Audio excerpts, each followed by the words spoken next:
नमस्कार दोस्तों, स्वागत है आपका पीसीएस हिंदी वाले में। तो दोस्तों, जैसे कि आपको मालूम है कि हम परसेंटेज के लिए पूरी सीरीज़ चला रहे हैं। ठीक है, मैथ्स की पूरी सीरीज़ चला रहे हैं, जिसमें कि परसेंटेज चैप्टर हम पढ़ लेते हैं। यहाँ पे 4 वीडियोस ऑलरेडी डाले जा चुके हैं और ये 5वां वीडियो है दोस्तों। ठीक है, तो आगे बढ़ते हैं हम। यहाँ पे देखिए, जो क्वेश्चन कह रहा है आपकी, क्या कह रहा है कि किसी शहर की जनसंख्या कितनी है? 6000 है। ठीक है, अगर पुरुष 5% की दर से बढ़ें और महिलाएं 9% की दर से बढ़ें तो 1 साल बाद जनसंख्या कितनी हो जाती है? 6500 हो जाती है। तो क्या करना है? तो क्या, ये फुल स्टॉप है। तो पुरुषों व महिलाओं की संख्या ज्ञात करो। क्या करनी है? पुरुषों और महिलाओं की संख्या ज्ञात करनी है। ऐसे में क्या करेंगे, देखिए क्या लिखना है। हम सबसे पहले 6000 जनसंख्या थी, सबसे 6000 रुपये यहाँ क्या लिख दिया हमने? 6000 लिख दिया। फिर क्या थे? ये कुछ पुरुष थे और कुछ क्या थी? महिलाएं थी। ठीक है ना, कुछ पुरुष थे और कुछ महिलाएं थी। ठीक, पुरुष क्या कितनी दर से बढ़ रहे हैं? 5% की दर से बढ़ रहे हैं। और महिलाएं कितनी दर से बढ़ रही है? 9% की। तो 9% को मैं कैसे लिख देता हूँ? इस तरीके से लिख लेता हूँ। ठीक है, इस तरीके से लिख लेता हूँ मैं 9% को। अब देखिए, अब मान लीजिए कि जनसंख्या, जो कुल जनसंख्या है ना, वो 5% की दर से बढ़ी। इस 4% को भी अलग कर लीजिए। ठीक है, मान लीजिए कि जो टोटल जनसंख्या है वो क्या इस 5% की दर से ही बढ़ी है। ठीक है, तो क्या हो जाएगा? 5% का मतलब, ठीक है, और जनसंख्या थी कितनी? 6000। यानी कि कितनी जनसंख्या बढ़ी होगी? आपके पास जनसंख्या बढ़ी है कितनी? 300। ठीक है, तो अगर जनसंख्या 5% की दर से बढ़ती तो कितनी बढ़नी चाहिए थी? 300। लेकिन बढ़ी कितनी है? बढ़ के हो कितनी गई है? 6500 हो गई है ना। यानी कि कितनी बढ़नी? 500 चाहिए थी और बड़ी कितनी? 300। यानी कि 200 एक्स्ट्रा है। अब जो 200 एक्स्ट्रा है वो क्या होंगी? ये 4% महिलाएं होंगी। ठीक है, 4% महिलाएं होंगी। ठीक, यानी कि महिलाओं की बढ़ोतरी क्या हुई होगी? यहाँ पे क्या है? ये 4% महिलाओं की बढ़ोतरी हुई। ठीक है, ये क्या हुई है? ये 4% महिलाओं की बढ़ोतरी हुई है। ठीक है, तो अब क्या, यानी कि ये 200 क्या है? ये 200 क्या है? ये 200 हैं 4% जो महिलाएं हैं। ठीक है, तो हम महिलाओं की संख्या निकाल लेते हैं अब। तो महिलाएं इंटू 4% का मतलब 4/100 इक्वल टू कितना? 200। यानी ये 200 क्या है? ये 200 महिलाएं होनी चाहिए। तो महिलाओं की संख्या यहाँ क्या आ जाएगी? महिलाओं की संख्या आएगी यहाँ पे निकल के हमारे पास 200 गुणा 100/4। यानी कि इसको सॉल्व हम करेंगे इतना, यानी कि कितने आ जाएगी? 5000। ठीक है, 5000 क्या होगी? महिलाएं हो गई। तो पुरुष कितने हो जाएंगे? पुरुष कितने थे? यानी कि पुरुष थे 6000 टोटल जनसंख्या थी हमारे पास, उसमें से क्या थे? 5000 क्या हैं? पुरुष हैं। ठीक है, तो कितने हो गए? 5000 क्या है? महिलाएं हैं। तो पुरुष कितने हो गए यहाँ पे? 1000। ठीक है, तो आंसर क्या आ जाएगा? 1000 पुरुष और 5000 महिलाएं। तो पहले पुरुष हैं, तो यानी कि आंसर कौन सा वाला? ए वाला। ठीक, आई होप आपको समझ में आया होगा क्वेश्चन। थोड़ा सा आगे बढ़ते हैं। देखिए, आपने अक्सर देखा होगा कि जो ये वाले क्वेश्चन हैं ये अक्सर आते रहते हैं ना, चुनाव वाले क्वेश्चन अक्सर पूछे जाते हैं एग्ज़ाम के अंदर। ठीक, तो देख लेते हैं। चलो देखो, एक चुनाव में 2 उम्मीदवार, ठीक है, एक चुनाव में क्या है? 2 उम्मीदवारों ने क्या लिया? भाग लिया है। ठीक है, तो अब क्या कह रहा है? 2 उम्मीदवारों ने भाग लिया है, तो क्या 20% वोट क्या है? अवैध घोषित हो गए हैं उसमें से। और जीतने वाले को कितना मिला है वैध मतों का? 70% प्राप्त हुआ है। और 96 मतों से वो जीत गया है। तो कुल मतों की संख्या ज्ञात करो। तो इस क्वेश्चन को हम 2 तरीके से निकाल सकते हैं। देखो, सबसे पहले क्या ले लो? मत को, सबसे पहले मत ले लो 100%। ये क्या हो गया? माना कुल मत हो गए। ठीक है, ये हो गए कुल मत। ठीक, अब क्योंकि 20% क्या हो गए हैं? अवैध हो गए हैं। यानी जो वैध मत होंगे वो कितने होंगे? वो 80 बचे होंगे इसमें से। ठीक है, 80 क्या होंगे? वैध मत होंगे। क्योंकि क्या 20% क्या हो गए? अवैध हो गए ना। तो वैध क्या है? कौन से हैं? 80%। अब वैध मतों में से दोनों में पड़ेंगे ना। जो वैध मत होंगे हमारे पास, उन्हीं में से तो क्या होगा? ए और बी को मिलेंगे। जो 2 लोग हैं उन्हीं को वोट मिलेंगे, क्योंकि अवैध वाले तो गिने भी नहीं जाएंगे। ठीक है, तो अब यहाँ से आगे बढ़ते हैं। देखो, अब क्या 70% वैध मतों का ये प्राप्त करता है, यानी क्या 70%। और यानी और 30% बाकी कौन करेगा? फिर ये करेगा। तो 80 ये कौन है? ये जीतने वाला है ना, यह है जीतने वाला। ठीक है, और ये है कौन? हारने वाला। ठीक है, ये है कौन? हारने वाला है। ठीक, अब क्या करते हैं? एक जीतने वाला है, एक हारने वाला है। तो क्या इसका 70% और इसका 30%, यानी दोनों के परसेंट में कितना अंतर है? कितना? 40% का अंतर है। ठीक है, 40% का मतलब होता है जब हम क्या करेंगे, 80 का 40% निकाल लो। ठीक है ना, 80 का कितना 40% निकाल लो, कितना आता है ये निकल के 32। ये किस में आएगा, यूनिट में। ठीक है, किस में आएगा ये, यूनिट में आएगा ये निकल के। ठीक है, तो 32 यूनिट कितनी हो गई, 9600 के बराबर ना, क्योंकि यही तो जीत का अंतर है, 40% ज़्यादा वोट मिले उसे, 40% मतलब 32 यूनिट। ठीक है, और यहाँ दे रखा है संख्या में हमें कितने वोट ज़्यादा मिले उसे, 9600 वोट ज़्यादा मिलते हैं, यानी कि 32 यूनिट बराबर है किसके, 9600 के। ठीक है, तो एक यूनिट हमारा आसानी से निकाल सकते हैं, तो एक यूनिट बराबर हो जाएगी बराबर 9600 अपॉन कितना 32, यानी कि कितना आएगा सॉल्व होके 300, यानी एक यूनिट किसके इक्वल है 300 के। अब कुल मत आसानी से निकाले जा सकते हैं फिर तो कुल मत बराबर कितने हो जाएंगे, क्योंकि कुल मत कितने थे, ये रहे ना 100 यूनिट। ठीक है, तो एक यूनिट हमारे पास है तो 100 यूनिट हम निकाल लेंगे, 100 इंटू कितना 300 इक्वल टू क्या हो जाएगा ये 30,000। ठीक है, कुल मत हो गए। और वैध मत की बात करेंगे तो वैध मत कितने यूनिट थे हमारे पास, ये रहे 80 यूनिट। ठीक है, तो वैध मत आसानी से निकाल सकते हैं हम, 80 इंटू कितना 300, यानी कि 24,000 मत। ठीक है, तो ये हमने कुल मत भी निकाल लिया और ये हमने वैध मत भी निकाल लिए। तो एक तो हम दूसरे तरीके से भी कर सकते हैं इस क्वेश्चन को, देखते हैं कैसे करते हैं। ठीक है, या फिर दूसरा तरीका क्या हो सकता है, देखो हम क्या करें, कुल मत हम मान लेते हैं कितने, कुल मत कितने मान ले लेते हैं हम, x ले लेते हैं। ठीक है, अब देखो x अगर कुल मत है और 20% क्या है, 20% अवैध हो गए मत, 80% ही वैध है, 20% का मतलब 1/5। ये क्या होगा, ये हो गई कुल वाले की यूनिट और ये क्या हो गई अवैध की यूनिट। ठीक है ना, अवैध वाले की यूनिट हो गई। तो वैध कितने हो जाएंगे यहाँ पे, वैध हो जाएंगे यहाँ पे कितने 4/5। अगर 1/5 अवैध हैं तो 4/5 क्या हो जाएंगे, वैध हो जाएंगे यहाँ पे। ठीक है, तो क्या अब अंतर कितना है दोनों के बीच का, 40% का ना, कितना है, तो क्या है 40% से क्या है जीता है पहला वाला। ठीक है, 40% का मतलब 2/5। ठीक है, तो अब कितना निकाल लेंगे हम, तो ये कितना, ये जो जीता है कौन से मत मिलेंगे, ये वैध वाले मिले होंगे। ठीक है, तो हम क्या निकाल लेंगे, वैध मतों का 2/5 कितना होगा 9600 होगा, क्योंकि क्या अंतर कितना था संख्या में, मत होगा 9600 था। तो यानी वैध मत हम आसानी से निकाल सकते हैं। अब यहाँ पे वैध मत बराबर क्या हो जाएंगे हमारे पास, तो हम इक्वेशन क्या बना लेंगे यहाँ पे ना, इक्वेशन हम ये बना लेंगे यहाँ पे, देखो कुल मत ये थे। ठीक है, उसके अंदर कितने आपके वैध मत क्या हो गए, वैध मत ये हो गए 4/5, उसके अंदर जीत का अंतर कितना है 2/5, और टोटल कितना हो गया 9600 ना, 9600 से जीता था। तो यहाँ से x की वैल्यू आसानी से फाइंड की जा सकती है अब ना, ये क्या 25 हो जाएगा, 5 × 5 और यहाँ 4 × कितना 8 से 96 जाएगा, तो ये निकल के आएगा आपका कितना 3000। ठीक है, 3000 ये वो 3000 क्या 30,000 ना, यहाँ पे भी क्या आया था 30,000 ही आया था निकल के। अब वैध मत हम निकाल ले हैं, वैध मत आसानी से निकाल सकते हैं। वैध मत बराबर कुल मत है हमारे पास कितने 30,000, इसका 4/5। ठीक, तो ये कितना आएगा निकल के 24,000 ना, 24,000 मत। ठीक है, तो दो तरीके मैंने आपको बताए। अब हम आगे जो करेंगे क्वेश्चन, इसको भी हम क्या करेंगे, दो ही तरीकों से करके देखेंगे। ठीक है, सेकंड जो तरीका है ये मैंने आपको इतना ज़्यादा लिखा है, अब मैं सेकंड क्वेश्चन में इतना नहीं लिखूंगा ऐसे। ठीक है ना, अभी मैं थोड़े से में ही कर दूंगा ऐसे। अब देखो क्या कह रहा है कि एक चुनाव में 2 उम्मीदवारों ने भाग लिया है। ठीक है, 20% लोगों ने मत नहीं दिया है यहाँ पे। ठीक, और उसमें से भी अब जो बचे 12.5% क्या है अवैध हो गए हैं मत। ठीक है, और जीतने वाले को वैध मतों का कितना मिला है 60% मिला है। तो मैंने क्या कहा, सबसे पहले तो कुल मत लिख लो। ठीक, 100 क्या होते हैं कुल मत हो गए। अब इसमें से 80 लोग ने क्या दिया है मत दिए है। ठीक है, ये क्या है मत दिया है, क्योंकि क्या 20% लोगों ने मत ही नहीं दिया है, तो मत देने वाले कितने हैं 80 लोग।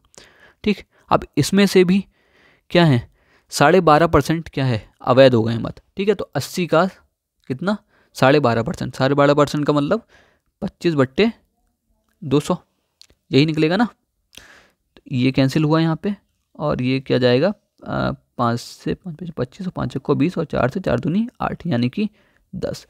ठीक, यानी कि 10 का में से 12.5% अवैध होगा, तो वैध वाले कितने होंगे, वैध वाले कितने होंगे 70 होंगे। ठीक है, ये क्या है ये है वैध मत। ठीक, अब इसमें से जिसको मिले होंगे ना, देखो इसमें से 60% किसे मिल गए हैं, जीतने वाले को ना, और 40% इसमें से कितने किसे मिले होंगे, इसका मतलब हारने वाले को मिले होंगे। ये कौन है, ये जीतने वाला है, विन वाला। ये कौन है, ये लूज़ वाला है। ठीक है, तो इनके बीच का अंतर कितना है, अब कितना दिख रहा है आपको, 20% का अंतर है दोनों के बीच का। ठीक, अब इस 70 का 20% कितना होगा, 70 का कितना 20% कितना हो जाएगा, ये 14। इसका मतलब जो हमारे पास 14 यूनिट, ये 20% कितना निकल के आएगा, 14 यूनिट कितने के बराबर हो जाएगा, 14 यूनिट बराबर होगा किसके, 5600 के। क्योंकि क्या, कितने वोटों से जीता था वो, 5600 के अंतर से जीता था। ठीक है, और ये भी क्या है, जो 20% है दोनों के बीच का क्या है, अंतर ही तो है। इसको हमने क्या करा, यूनिट में निकाल लिया ना, 70 का 20% निकाला तो 14 यूनिट आ गया। तो 1 यूनिट हम आराम से निकाल सकते हैं। अब 1 यूनिट बराबर कितना, 5600 अपॉन 14, तो 14 चक्को 56, यानी कि कितना 400। ठीक, तो कुल मत अब निकल जाएंगे यहाँ से। ठीक, कुल मत, तो कुल मत बराबर कितने हो जाएंगे, क्योंकि कुल मत कितने थे, 100 यूनिट थे यहाँ पे, ये लिखे थे हमने।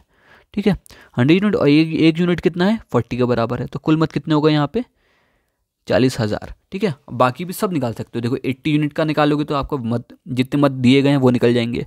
70 यूनिट निकालोगे तो आपको वैध मतों का पता लग जाएगा। ठीक है, आप सारी चीज़ें यहाँ से निकाल सकते हैं।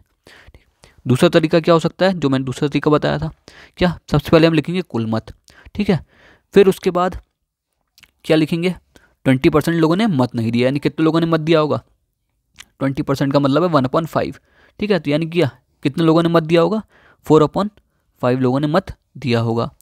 उसके भी बाद कितना, 12.5% क्या है, अवैध निकल गए, यानी जो वैध वाले होंगे वो कितने होंगे ना, जो क्या होंगे, वैध वाले होंगे, कितना 87.5% होंगे।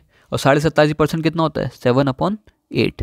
ठीक है, और उसके बाद भी कितना अंतर, कितना आ रहा है दोनों के बीच का, जीत का 20% ना, तो 20% कितना होता है, फिर से 1/5, यानी कि 1 कितना 5 इक्वल टू क्या, 5600। ठीक, 5600 के इक्वल होगा, क्योंकि ये क्या जीत का अंतर है, तो x बराबर क्या आ जाएगा यहाँ पे, 40,000। ठीक है, तो आप मेरे ख्याल से इस तरीके से करें तो आपको ज़्यादा आसान पड़ेगा, क्योंकि इसमें आपको थोड़ी आपको दिखने में छोटा लग रहा है, लेकिन क्या कैलकुलेशन आपको ज़्यादा पड़ेगी इसमें। ठीक है, तो आप ये वाले तरीके को अपनाएं तो ज़्यादा बेहतर है। आइए अगला क्वेश्चन करते हैं अब। ठीक, देखो अगला क्वेश्चन क्या कह रहा है, एक गांव की जनसंख्या कितनी है, 9600 है। ठीक है, 9600, उसमें क्या है 8% क्या है, 8% की दर से, तथा पुरुष जो है 8% की दर से, और महिलाएं जो हैं 5% की दर से क्या हो रही हैं, बढ़ रही हैं। तो एक वर्ष बाद जनसंख्या कितनी हो जाती है, 10,272 हो जाती है। तो हमें क्या करनी है, पुरुषों की संख्या ज्ञात करनी है। ठीक है, जैसे पहला हमने क्वेश्चन किया था, सेम टू सेम तरीके से क्या होगा, ये क्वेश्चन भी होगा। देखो मैंने क्या लिखा, सबसे पहले इतनी जनसंख्या थी, उसको मैंने ऊपर लिख लिया। अब मैं एक तरफ क्या लिख देता हूँ, कितना, महिलाएं। ठीक है, और एक तरफ क्या लिख देता हूँ मैं, पुरुष। ठीक है, एक तरफ मैं लिख देता हूँ पुरुष। महिलाएं क्या हैं, 5% की दर से बढ़ रही हैं, और पुरुष क्या हैं, पुरुष हमारे पास 8% की दर से बढ़ रहे हैं। तो मैं इसको कैसे लिख देता हूँ, इस तरीके से तोड़ के। ठीक है, इस तरीके से मैं तोड़ के यहाँ लिख देता हूँ इसे। ठीक है, अब देखो यहाँ पे अब हम क्या मान लेते हैं कि सब के सब क्या है, 5% की दर से ही बढ़ रहे हैं दोनों लोग। ठीक है, महिलाएं भी और पुरुष भी, टोटल क्या 5% की दर से ही बढ़ रहे हैं। तो क्या कितने लोग होने चाहिए थे, अगर 5% की दर से बढ़ेंगे तो, ये सॉल्व होगा तो कितना आएगा, ये हमारे पास ये आएगा निकल के कितना 480। ठीक है, 6×5 और ये निकल के, ठीक है, तो कितना आएगा 480। लेकिन जनसंख्या की वृद्धि कितनी हुई है, यहाँ पे देखें तो 10,272 में से कितना गया, 9600 गया, तो कितना निकल के आएगा, ये जनसंख्या की वृद्धि हमारे पास कितनी आएगी निकल के, ये आएगी क्या 2, 7, 12, 6। ठीक, तो 672 जनसंख्या की वृद्धि कितनी हुई है, 672 की। यानी कि कितने लोग और एक्स्ट्रा हैं अभी, जो यहाँ पे 5% में नहीं खप पा रहे हैं, वो है हमारे पास 192 लोग। ठीक है, इसका मतलब जो 192 हैं ये किसकी संख्या होगी, जो 3% ये एक्स्ट्रा पुरुष बढ़े हैं ना, ये इनकी संख्या होगी। ठीक है, यानी कि 3% बराबर है कितने के, 192 के ना, जो 3% है किसके बराबर होगा, 192 के। तो 1% बराबर होगा किसके, 192/3 के, यानी कि 3 3 18 और 3 12। ठीक है, 1% इतने के बराबर होगा। तो 100% यानी जितनी जनसंख्या थी शुरुआत में वो कितनी रही होगी, 100 × 64 यानी कि 6400। ठीक है, तो अब देखो अब तो आसानी से हो गया सब कुछ। ठीक, यानी कि ये क्या है, ये क्या निकली है हमारे पास, ये पुरुषों की निकली है ना, क्योंकि 3% क्या था, ये 3% पुरुष थे यहाँ पे। ठीक है, तो पुरुषों की संख्या कितनी निकल गई, ये कौन है, ये है पुरुष। ठीक है, पुरुषों की संख्या कितनी निकल गई, 6400। महिलाओं की संख्या अगर आप निकालना चाहते हैं, महिलाएं कितनी है, तो क्या करेंगे हम, 9600 जो था हमारे पास, उसमें से पुरुषों की क्या करेंगे, जनसंख्या माइनस कर दी, तो हमारे पास क्या आ जाएगी, महिलाओं की संख्या आ जाएगी, यानी कितनी, 3200 महिलाएं। हमसे क्वेश्चन में पूछा क्या गया था, हमसे पूछा गया था पुरुषों की संख्या, तो पुरुषों की संख्या क्या हो जाएगी यहाँ पे, 6400। ठीक है, आई होप आपको समझ में आ रहा होगा। आइए एक और क्वेश्चन देखते हैं। अभी बेहतरीन क्वेश्चन आपके सामने है यहाँ पे, देखिए बहुत ही बढ़िया क्वेश्चन आपके सामने है, इसको हम कैसे करेंगे देखना। ठीक, देखो क्या कह रहा है कि एक सेल्समैन को कुल बिक्री का 12% कमीशन मिलता है और 15,000 रुपये से ऊपर की बिक्री पर उसे 1% का बोनस मिलता है। ठीक है, क्वेश्चन को समझना, अगर 15,000 तक वो बिक्री करता है तो उसे कितना 12% कमीशन मिलता है, लेकिन 15,000 से ज़्यादा कर देता है तो उसे कितना 1% एक्स्ट्रा बोनस यानी 13% मिलेगा आपकी। ठीक है, अगर सेल्समैन की कुल आमदनी कितनी है, 7650 रुपये है, तो कुल बिक्री ज्ञात करो। तो देखो बहुत 2 लाइन में हम क्वेश्चन को करेंगे, ज़्यादा टाइम नहीं लगाना है। देखो क्या करा हमने, ये है, देखो ये क्या माना है, ये है 15,000 की बिक्री। ठीक है, और इसके बाद क्या लिख दिया हमने, ये क्या है, अगर 15,000 से ज़्यादा बिक्री हो जाती है तो। ठीक है, तो यहाँ कमीशन कितना है, यहाँ है 12% और यहाँ कितना है, यहाँ है कितना 13%। अब हम क्या मान लेते हैं, हम मान लेते हैं कि क्या, अगर सारी बिक्री पर 13% कमीशन हो तो सेल्समैन को 15,000 पर 1% का अतिरिक्त कमीशन मिलेगा ना। क्या होगा दुकानदार को, अगर सारी बिक्री क्या हो जाए, अगर क्या 13% कमीशन मिल रहा है, माना 12% की बात नहीं कर रहे हैं हम। ठीक है, अगर सारी बिक्री वो से चाहे 15,000 से कम हो चाहे ज़्यादा हो, कितना 13% का उसका कमीशन मिले, तो इसका मतलब यहाँ तो मिल ही रहा है उसे 15,000 से ज़्यादा हो रही है, तो हम मान ले रहे हैं कि क्या इस 15,000 तक भी उसे क्या मिले, 13% का कमीशन मिले, तो उसको कितना एक्स्ट्रा कमीशन मिलेगा। ठीक है, तो उसको कितना मिलना चाहिए, क्योंकि इस 15% पे तो अभी तक उसे 12% मिल रहा था, लेकिन हम क्या मान ले रहे हैं कि इस पर भी कितना मिलना चाहिए, उसे 13% मिलना चाहिए, यानी 1% क्या एक्स्ट्रा ना। 15,000 का 1% कितना होगा, 150 रुपये। ठीक है, यानी उसे क्या 150 रुपये ज़्यादा मिलने चाहिए। तो अब क्या करेंगे हम, अब अपनी जो उसकी आमदनी है, अब उसकी आमदनी कितनी हो जाएगी, देखो पहले उसकी आमदनी कितनी थी, 7650 रुपये। ठीक है, तो क्या 7650 रुपये और क्या 150 रुपये उसके क्या हो जाएंगे और ऐड हो जानी चाहिए, अगर 13% मिल रहा है उसे तो, यानी कितनी हो जानी चाहिए उसके 7800 की आमदनी उसकी क्या हो जानी चाहिए, होनी चाहिए। ठीक है, तो कुल अब क्या, तो क्या मिल रहा है उसे, कुल बिक्री पे ही मिल रहा है ना कमीशन, तो कुल बिक्री इंटू कितना 13% इक्वल टू कितना होना चाहिए, 7800 के इक्वल होना चाहिए ना। कुल बिक्री का कितना 13% 7800 के इक्वल होना चाहिए, क्योंकि 13% कमीशन मिल रहा है उसे, तो कुल बिक्री हम आसानी से निकाल सकते हैं यहाँ पे। कुल बिक्री कितनी हो जाएगी, 7800 गुणा 100/13, 13 पंजे 65, 13 6 78। ठीक है, तो ये कितना निकल के आ जाएगा यहाँ पे 60,000। ठीक, तो क्या उसकी यानी बिक्री, कुल बिक्री कितनी है, कुल बिक्री है कितना 60,000 रुपये। ठीक है, 60,000 रुपये यहाँ पे, तो 60,000 रुपये क्या है, कुल बिक्री है। तो क्या ये क्या हो गया हमारे पास, यही हमारे पास क्या है आंसर हो गया। ठीक है, आई होप आपको क्या समझ में आया होगा ये क्वेश्चन। हम इसी तरीके से अच्छे क्वेश्चन परसेंटेज के आगे लगाते करते रहेंगे। तो आपको जुड़े रहना है चैनल से, प्लीज़ सब्सक्राइब जरूर करें। धन्यवाद, सब्सक्राइब जरूर कर लीजिए कृपया।